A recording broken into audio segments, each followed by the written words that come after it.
Hi, I'm Justin Janetzko. I'm a former educator and chaplain for the Seventh-day Adventist Church, and now mostly interested in aspects of humanism. Hi, I'm Kris Bobbianco. I grew up in the Seventh-day Adventist community and enjoy challenging myself and growing through conversations. Welcome to the Talus Slopes podcast. If you're questioning the legitimacy of your Christian experience, you're not alone. We've been there too. That's why we're here. We're going to call out and condemn the toxic behavior and senseless narratives perpetuated by Christians, and we'll provide credible counterpoints and bring the receipts. Join us as we confront and weigh in on some of the craziest things Christians think, say, and do that often go unchecked. Here on the Talus Slopes podcast. Episode 23, In the Place to Be. Kris, you know what is very confusing to me? What? What's confusing?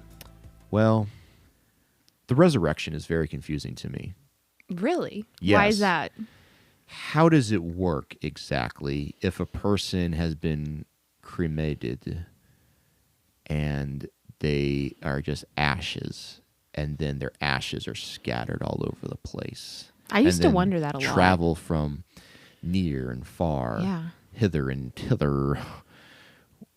So when Jesus comes back, how? How did these people Answer become whole? me now. I used to wonder this all the time. I'm not even joking. I was like, okay, Donut so hole. like if you give an organ to someone after you die, Yes. and Which I obviously, you know, when you're dead, you have no idea who, well, okay, maybe not obviously. According to the Seventh-day Adventist faith tradition, once you're dead, you don't know what's going on for a while. Well, we should clarify that a little bit, right? Okay, fine. That I'm sorry. I was trying not to be super like. Not all Christians believe that. I mean, Christians believe all sorts of things about the afterlife. But the Seventh-day Adventist Church, from whence we come, they say when you die, you go to the grave and you wait there. And you're quote like you're asleep basically You're- until Jesus comes you're back. not- well, you're you're not not actually asleep, you're asleep, but dead. you're like dead to the world. But it's like asleep in that you can be woken up later. Anyway, that doesn't matter. The point is, if you give an organ to someone, but then Jesus comes back, like what happens to the other person who needs that organ? Like, are they just out of luck? Like it eats sucks to itself from its suck. body. Yeah. Like what's like? How does that work? I want to know. What are we doing? So chaotic. Oh yeah, this is a Ted Wilson video. All right, so we're really trying to wrap up this video. We're getting close, folks. We're getting close. Ted Wilson's video, taking a bold stand on human sexuality. How do you stand on human sexuality? Is it painful for human sexuality when you stand on it? I have so many questions. So dumb. Why would you so say few answers. I just read it literal. I'm just reading it plainly. He has been saying over and over again, we need to read things plainly. So when I take that bold stand on human sexuality, I expect it not to complain. Yes, the Ted Wilson video, the link is in the show notes. We are at minute marker 512. And as we teased last episode, he is finally going to get to the proof. He says it's proof. He says, explicitly. Proof? Did I say proof? He says the proof is here. He says the proof. He doesn't say the proof, but he says the Bible explicitly condemns. He really even hasn't said it yet, but we all know what he's talking about. Being gay. All right, well, have at it, Ted Wilson. Razzle and dazzle us. Tell me what is explicit. Tell me why I cannot be gay. Ever.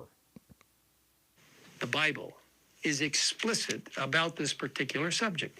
In Romans chapter 1, verses 24 to 27, we read, "Therefore, God also gave them up to uncleanness in the lusts of their hearts, to dishonor their bodies among themselves, who exchanged the truth of God for the lie, and worshiped and served the creature rather than the Creator. For this reason, God gave them up to vile passions. For even their women exchanged the natural use for what is against nature.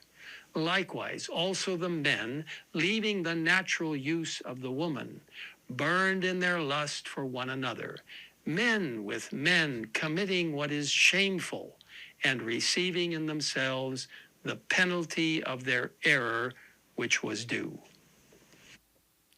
Hubba hubba. Well, Kris, dang, I guess we were wrong after all. He got us. Wow. How did he get us exactly? Well, he says, look, women who exchange the natural use of sex, that's obviously talking about being a lesbian, I guess. And there's nothing else I can say to that. He really got me. And then he says, men, they exchanged the natural use of women, and they became lustful for each other. So they were mutual in it. I guess that means that, well, shoot, that's not oppression if they're mutual, right? So I think he needs a trampoline for all the conclusions he's jumping to. It is funny to me how Christians with the most confidence ever conjured up in the world will cite Romans 1 and then just be like, ooh, nailed boom, it, got nailed it. I'm the man. Nailed it. It's like watching middle schoolers like have their battles and what they think is like really good evidence. Like, ugh. Well, okay, so to me, this is not first of all, this is not at all saying what he wants it to say. No. So I'm just going to say this you. right now, and then I'm going to show my work, and Kris and I are going to show our work. This has nothing to do with being gay. No. If for no other reason, and we've already established this, and every single legitimate historian and scholar will back me up in this claim, gay wasn't a thing back then. So it is No. impossible for Paul to have been addressing being gay. Right? And Like to me, common sense. and to me, that's not necessarily the end of the conversation, but it has to then move to, well, then what is Paul talking about if he's not talking about being gay? Yeah, that's a great question, and let's address it. And if you want to go from there to like not even a contextual, because there's so much context here culturally speaking that we will dive into, but even if you just want to go to the plain reading of this, Ooh. I was not expecting that. Oh, please, no, stop. I have the allergies. Just read it plainly. Lust. It's talking about lust. Yes. And I would also say that it on its face, it plainly says that women exchanged the natural use. It doesn't say that women exchanged the natural use of men and had sex with other women. It actually doesn't say that. No, That's it read doesn't. into the text. That's what I'm saying. Like all these the conclusions. time. I used to teach this and be like, it's talking about being lesbian here, ladies. But it literally does not say But it that. actually doesn't say that at all, even when you read it plainly. It Right. just says the natural use. Well, what does that mean? For now, them, it would have been procreation. well, that is true. We're going to get to that. Sorry, I'm jumping ahead. I can't help Spoiler. it. No, that's okay. It just is so frustrating. Like when you're reading this, if you were reading this and someone was not guiding you a specific way to think about being gay, like the automatic assumption for most individuals, I feel like, this is my personal opinion, would be, oh, okay, in this historical time, women were used to have babies and carry on the bloodline. So maybe what wasn't natural, they were just enjoying it. No, you I know, don't. like, I don't think that most people think that at all. I think that most people have no clue the context in which Paul You're is writing. probably right. Because this to me is the problem with the Bible, is because you've got a Christian in 2024 that reads this stuff and they read it in the context of 2024, which makes no sense. which doesn't. Well, no, it doesn't make any sense at all. Dollars. Cash money. But what? Sorry, my brother used to say that to me all the time. Kris, now you knocked me off. You're welcome. Of Have a taste my of your own game. medicine. Oh, and it is sour. But no, okay.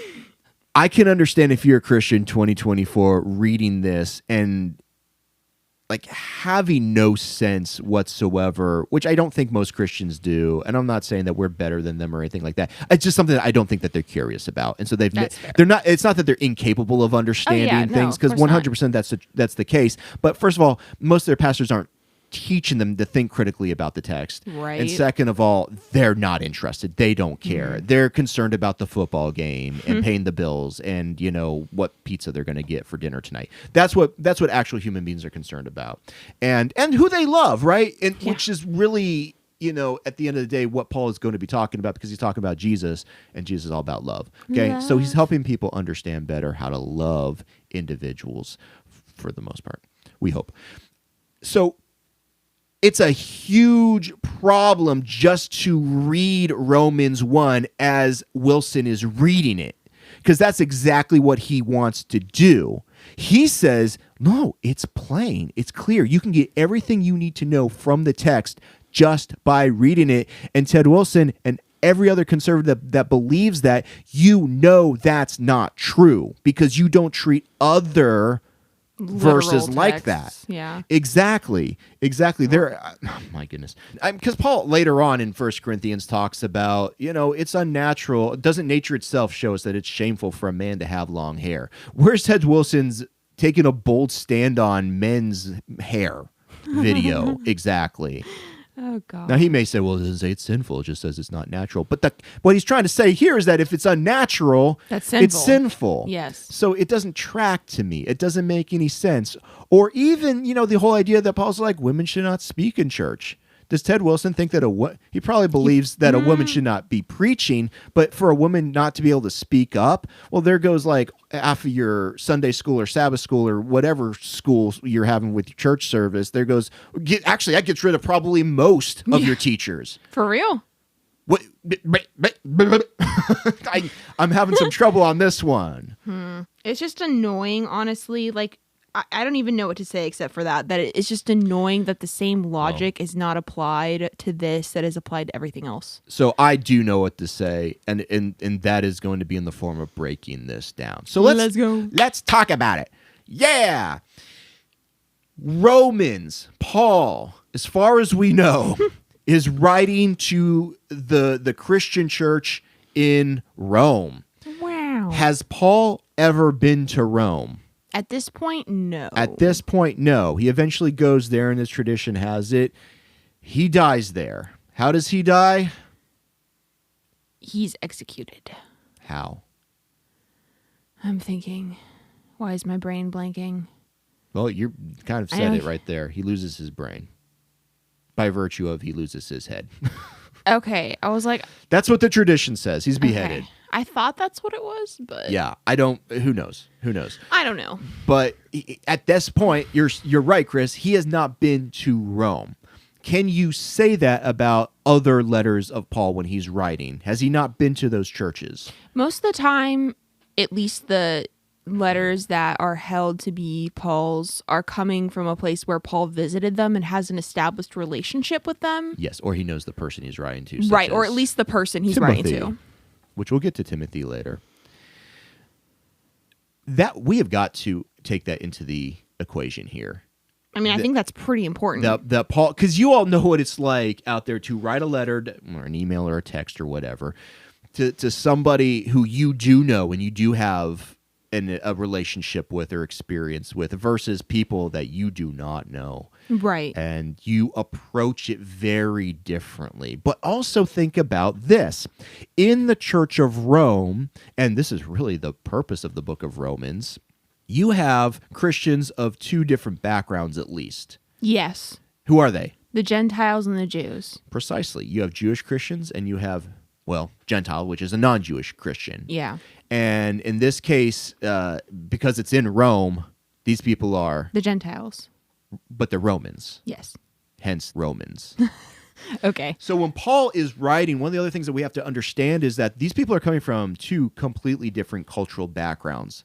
Every once in a while they overlap, but they also have some pretty unique differences. Let me put it this way. In Romans 1, he's very, very clearly talking to the Gentiles. Okay. The Roman Gentiles. Because he is calling them out specifically. He even says things like, hey, you haven't had the scriptures, so you shouldn't know this stuff from reading the scriptures. He makes the claim that you should know it because of nature and creation itself shows you that this is bad.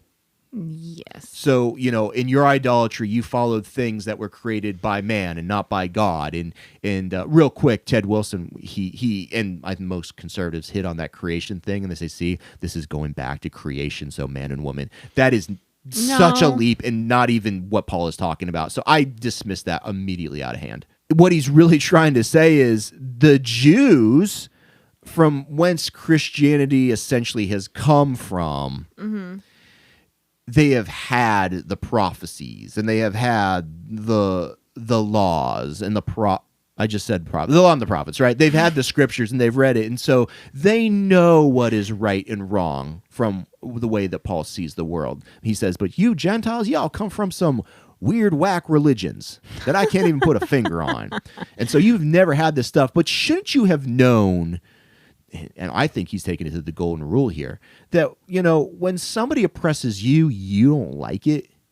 So why would you do that to somebody else? Shouldn't creation and just your natural experience itself lead you to those conclusions? But it didn't, because you served these creations rather than the creator.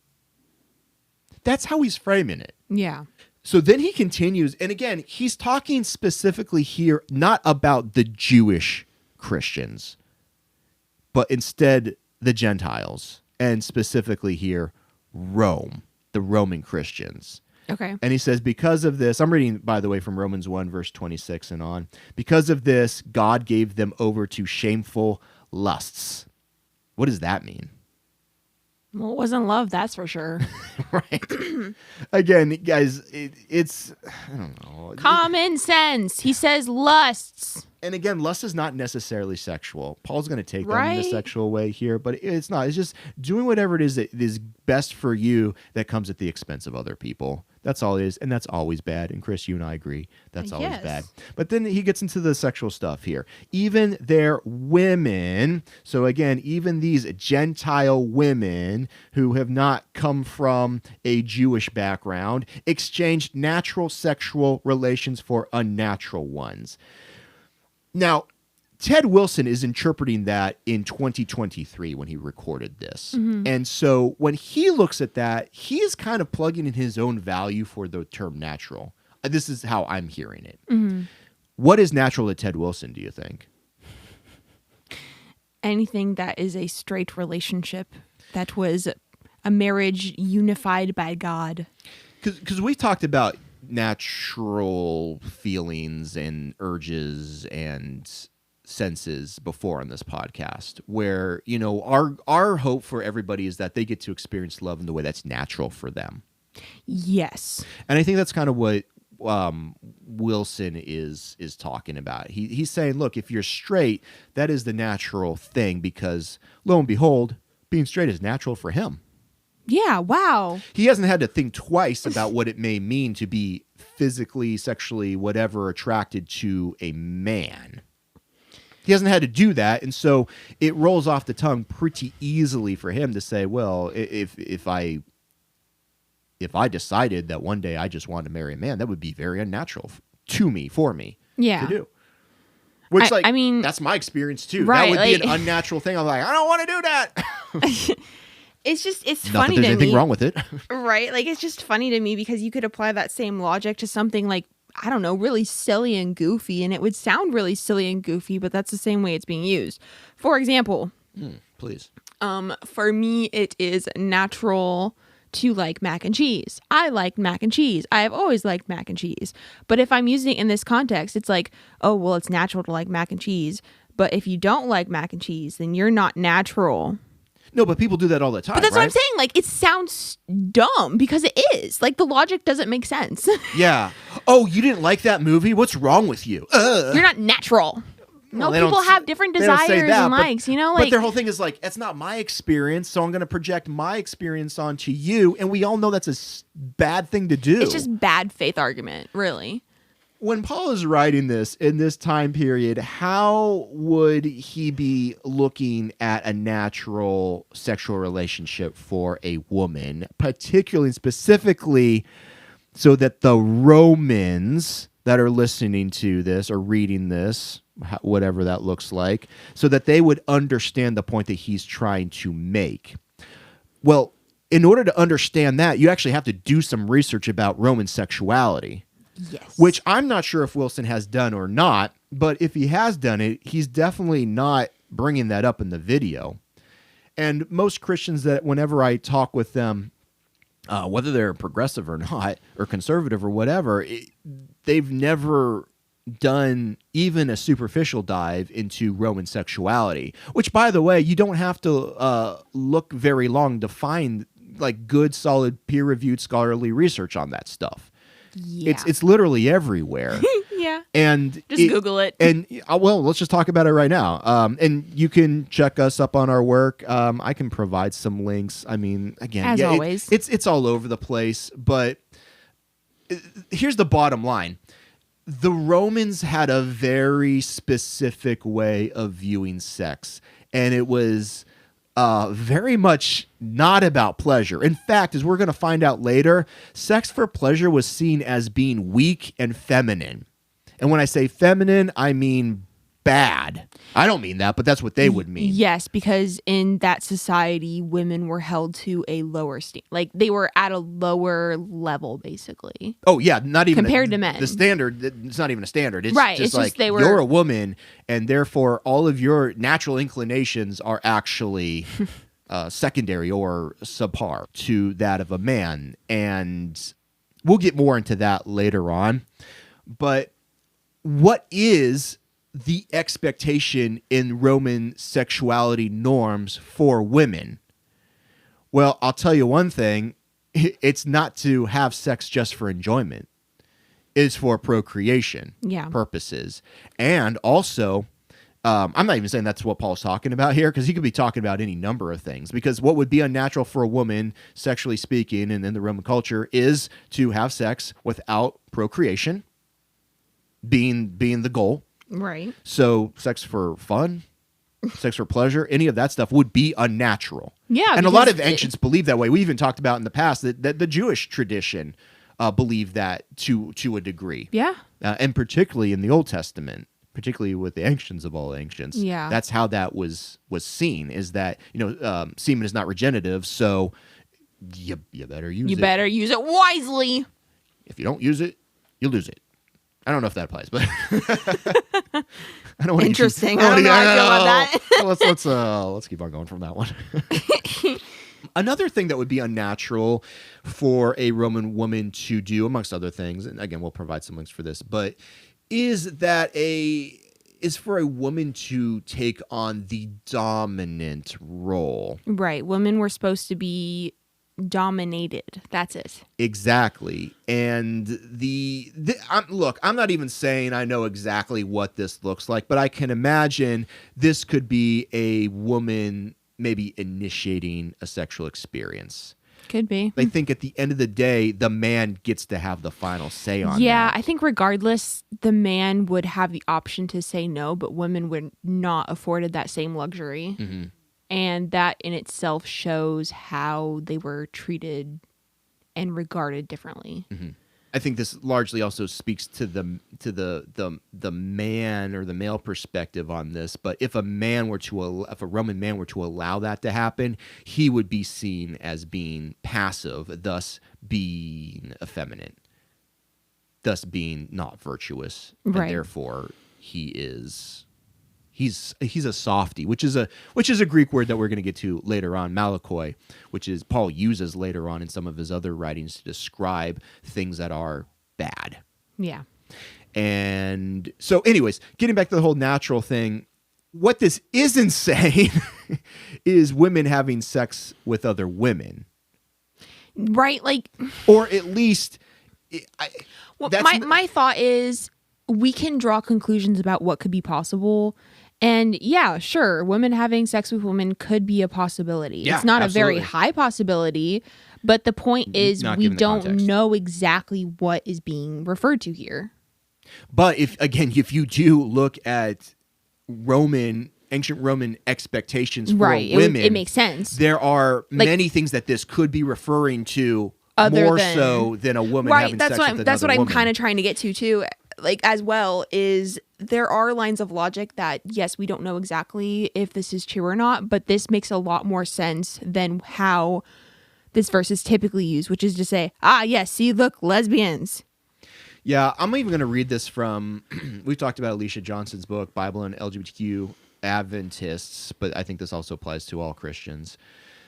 Because what she's doing is she's just kind of going point by point through all of these arguments that, in this case, being queer is bad.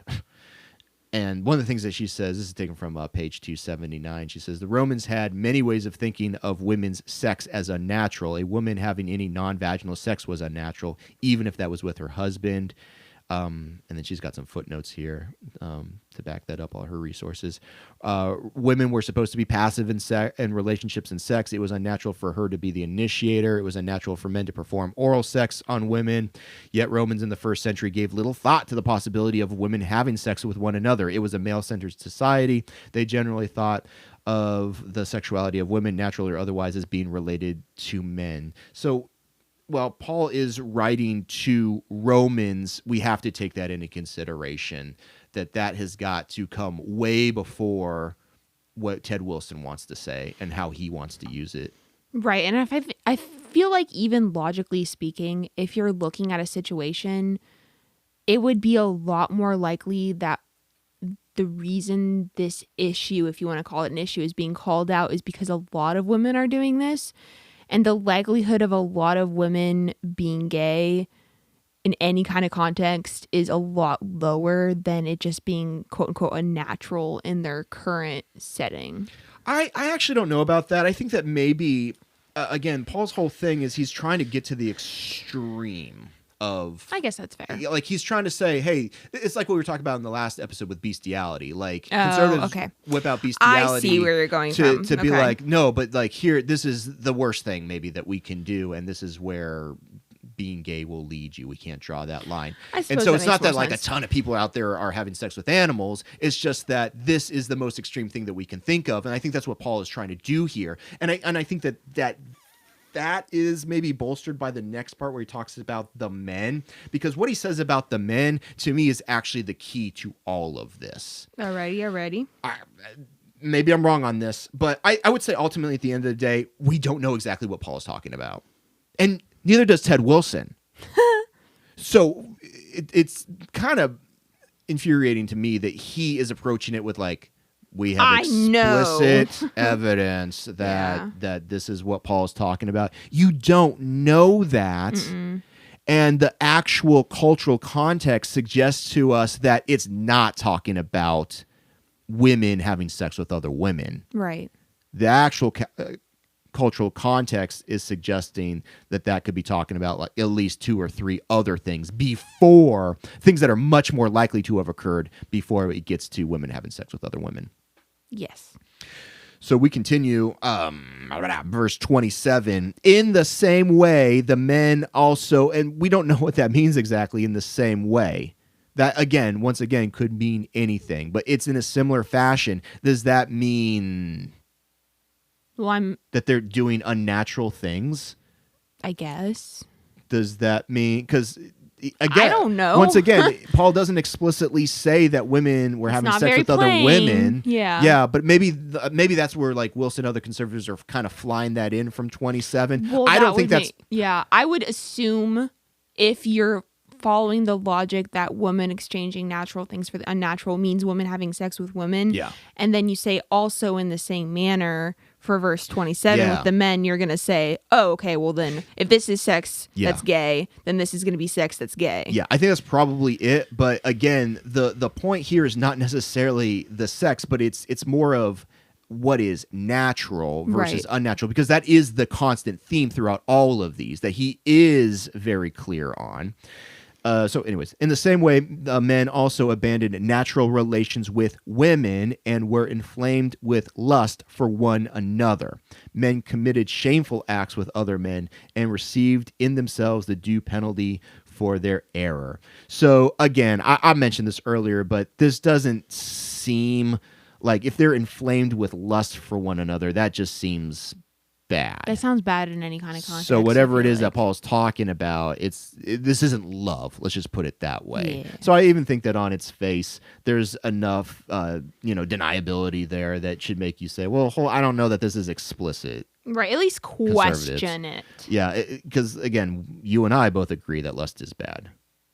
Yes. And we also know that a man can have sex with another man and they can be dominating them, and obviously that is consensual, and so that's bad. Could it also be that men are mutually having sex with one another, and that's bad? Could it be that there are straight people that are mutually having sex that's bad? Yeah, that could be true. I think that's absolutely true. Yeah. Not Sex of any kind can be bad or it can be good. Yeah, just because you consent to do something doesn't mean that it's coming from a place of love. Right. It could be coming out of a place of lust. So, I mean, there are people that have sex for selfish reasons all the time, and it's consensual. Now, that's not what Paul is talking about, I don't think. I'm just saying, plainly reading it, there are other explanations that you could jump to and just, instead of just saying, being homophobic, is what I'm trying to say. Yeah. So, once again, the understanding of Roman sexuality is key to better understanding what Paul is talking about. And I think that once you begin to understand it, it actually clears up all of these points and not just a few of them. So for a man to have sex with another man back in the days of ancient Rome, was that happening? To my knowledge? Yes. It would have been happening for possibly people in power because, The answer is yes, absolutely. We know this, that men were having sex with other men back in the ancient Roman culture. However, it is not at all what we're talking about today when we talk about the LGBTQ plus community. Not at all. That's very clear. And it's actually really disappointing that a person with so much authority and sway would just completely disregard the differences between those things. It is disappointing. No, it really is. It really is. He should know better. Let's talk about, because there were men having sex with other men in ancient Roman culture, what that was. Okay. Were they men in love with each other? Most likely no. I don't know for sure, but from what we have recorded from historians and scholars, the sex that was happening was not based on love. And if it was based on love, it would be bad.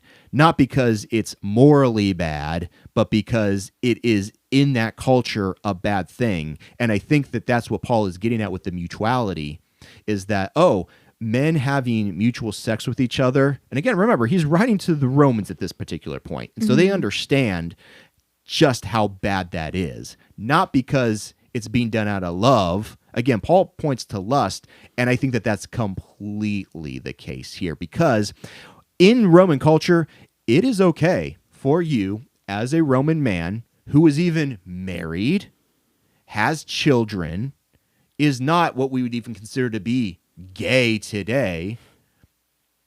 It's okay for you to have sex with men. Sometimes. Here Under certain conditions. Here are the conditions. You have to be the dominant one. Mm-hmm. You must be penetrating. You cannot be penetrated. Because for them, it was shameful Yes. to be penetrated. If you are penetrated, it's always bad. Hence the woman thing, right? Yeah. The woman thing. The woman thing. If you're being penetrated, then you are like a woman, and for the Romans, being like a woman is bad. Okay, so the term is virtus. It's where we get this idea of being virtuous. I see. Okay. So it is the number one goal for the Roman man to be virtus, and there are certain things that you do. You have sex with a woman. Mm-hmm. You make babies. Babies. You own slaves. You have sex with those slaves. Are they men? Yeah. You can have sex with them. And nobody bats an eye at that, because that's absolutely okay in that Roman culture. Now, Kris, you and I think that that's bad. Yeah. I think that Paul thinks that that's bad. Yeah. And in fact, even if you go all the way back to Leviticus, which Paul would have known very well, I think he would look at that and say, yeah, men shouldn't be having sex with other men. That's a very demeaning thing to be doing, going all the way back even to the Sodom and Gomorrah story. Yeah. So I think that the Jews have a grasp on why that's bad, But when you get to the Romans are just like, it can be bad, but only if you're being penetrated. If you're doing the penetrating, it's all good, son. Penetrate away, bruh.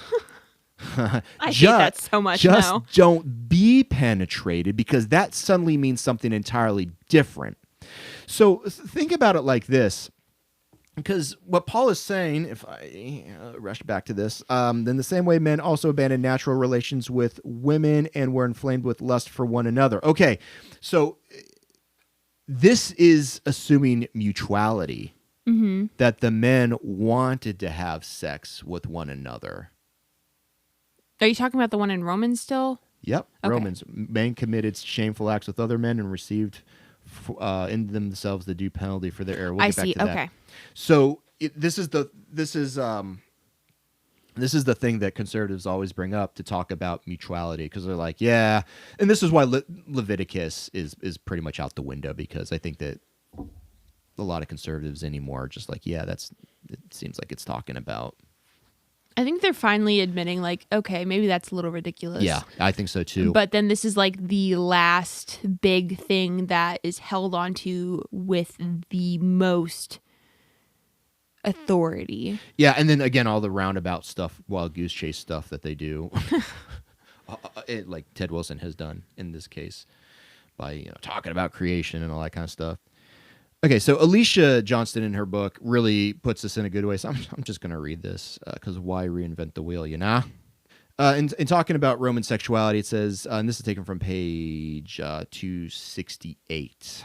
Sex was part of this system as well. Any sex act of penetration was considered domination. We already said that. Sex must only take place within the established hierarchy of who dominates and who is subjugated. So again, as Paul is writing this to these Romans, they all understand this. The average person reading that today has no clue what this is talking about in that context. Yeah. She continues, sex was one of many cultural expressions of domination, including status and gender. That still happens today to a degree. A person's role in sex could permanently change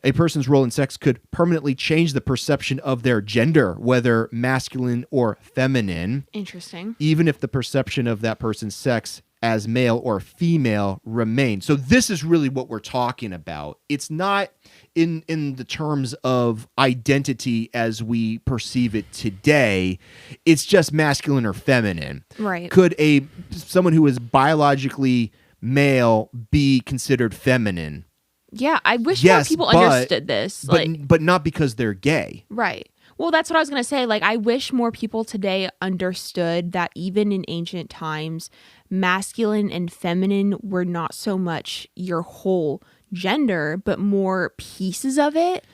Like, you could be a man and have feminine energy, and that doesn't make you gay or straight. You could be a woman and have masculine energy. That doesn't make you gay or straight.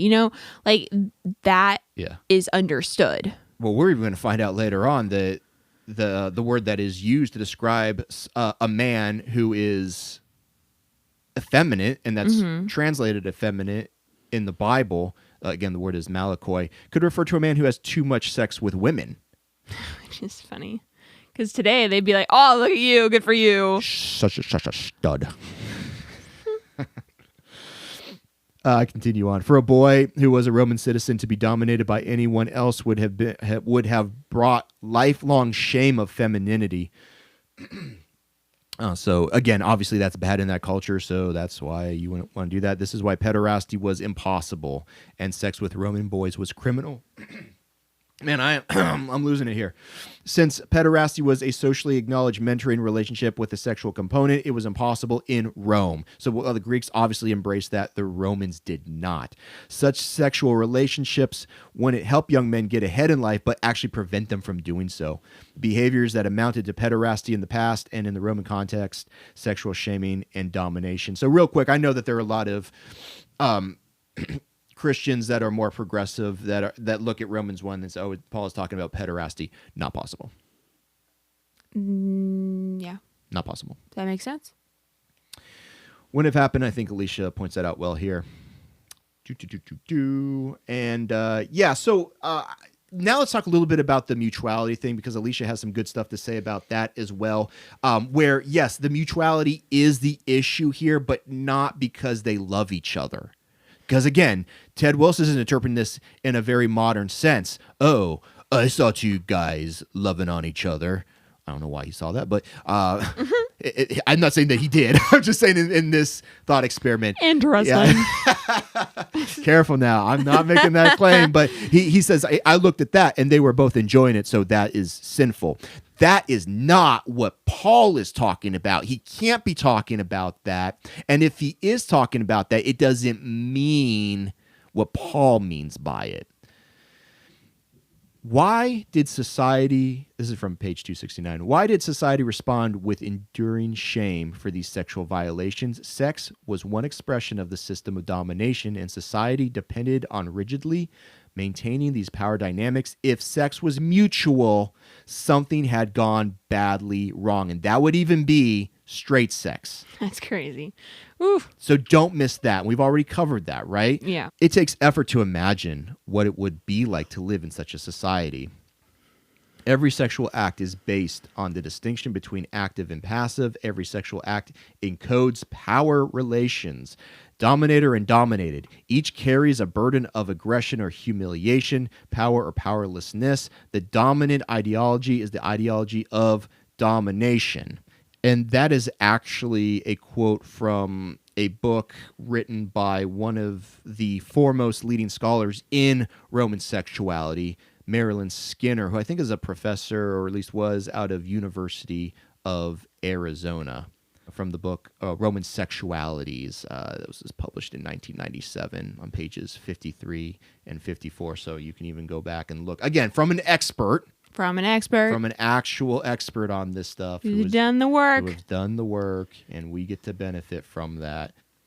Okay, so anyways, there's a lot going on with Roman sexuality, and like I said before, you can so easily find any of this information. I will provide some links that you, again, stuff that is expertly and scholarly done, and not just some random conservative telling you things that fit their worldview in 2024.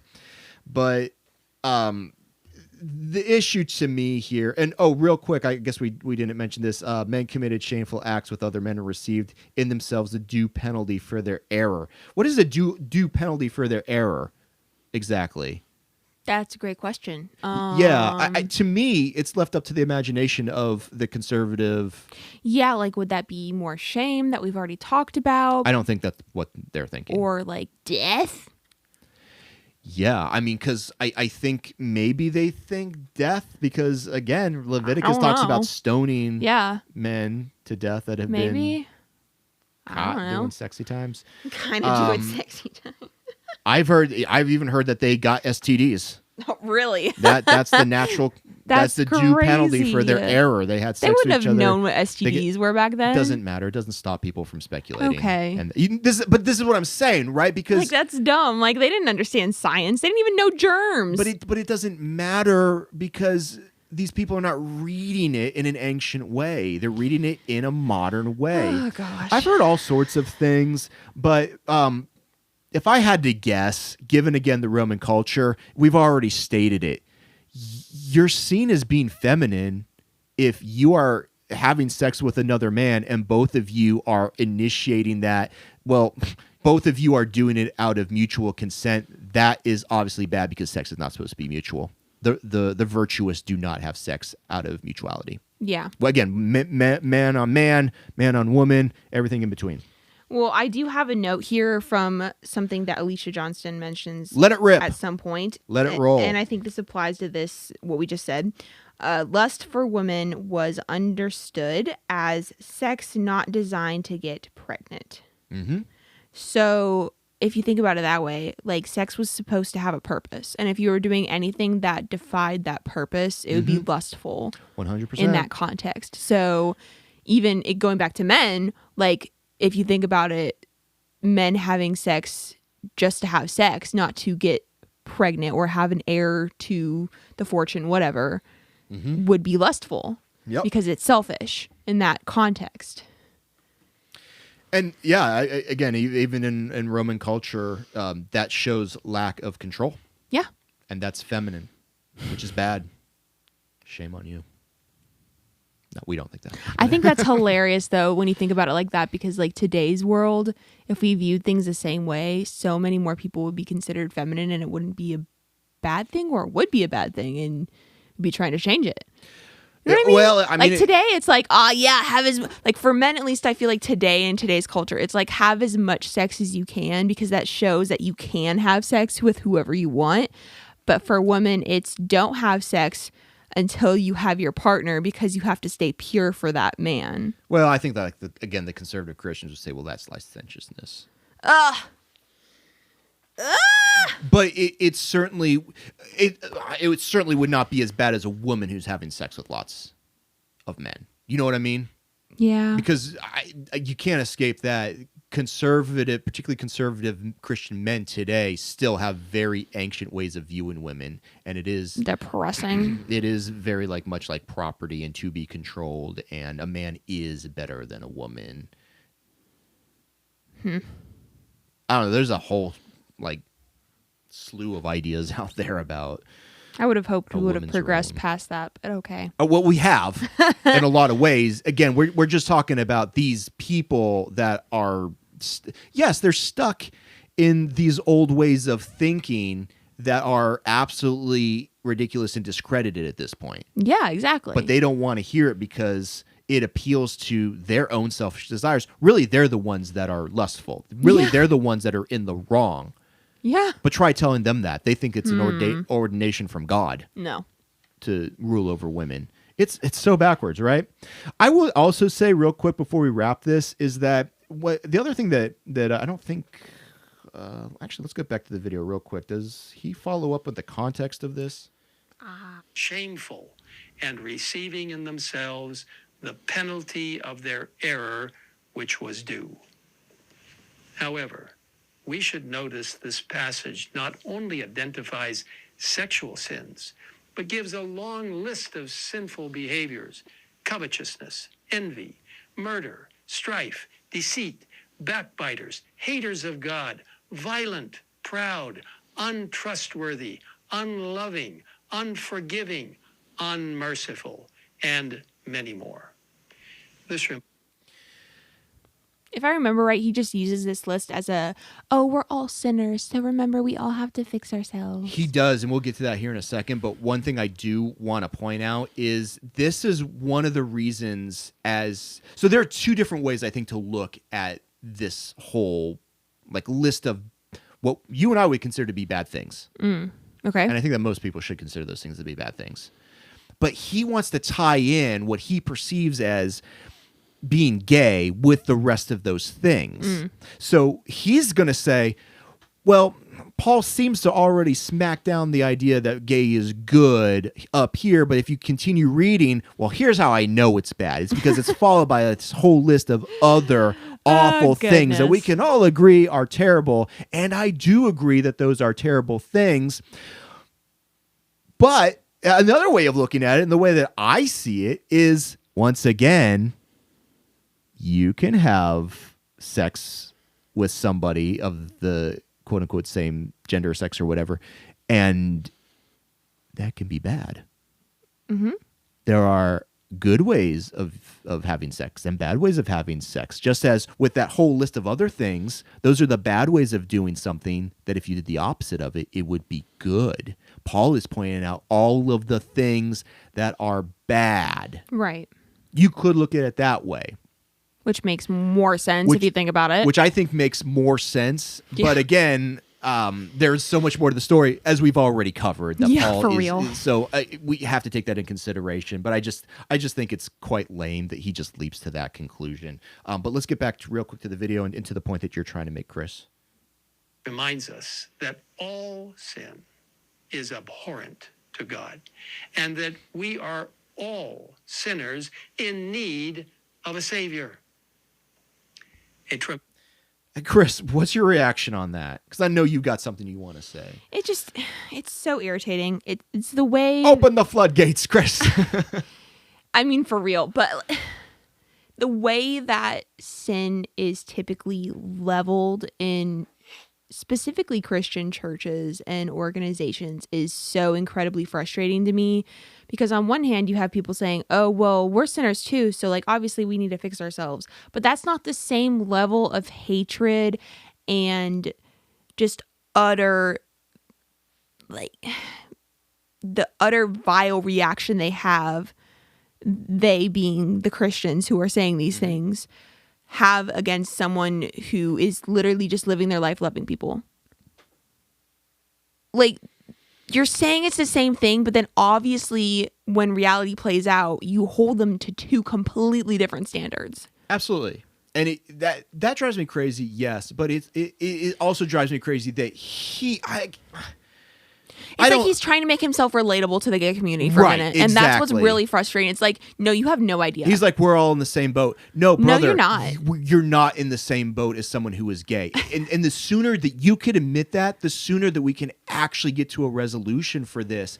But that's the thing, is they're not interested in arriving at a resolution. And I think ultimately one of the things that frustrates me the most about hearing Christians that are so against gay individuals talk about why they are is you obviously have no idea the depth of what it means to specifically a Christian individual who realizes that they are gay, and what that means for them and how they have to battle that. Or even just someone who is gay and isn't related to religion at all. Like, you still have to know that you're going to encounter people throughout your life that are going to hate on you for no reason. Right.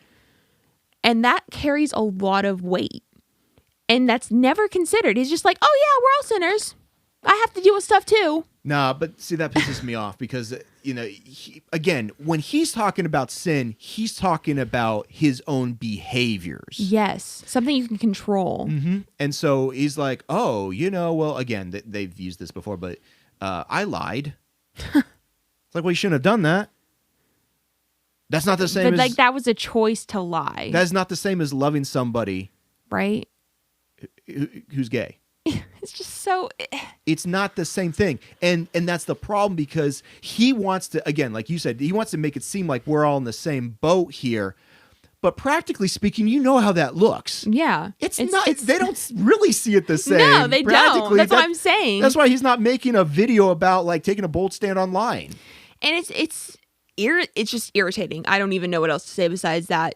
To know that, practically speaking, and to even see how this plays out.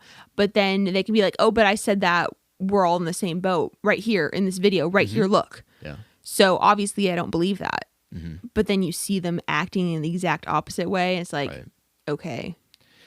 Yeah. And I think the thing that frustrates me the most, and he's going to talk about this later, and we'll have to get to it in another episode, but that, but you can ask for forgiveness.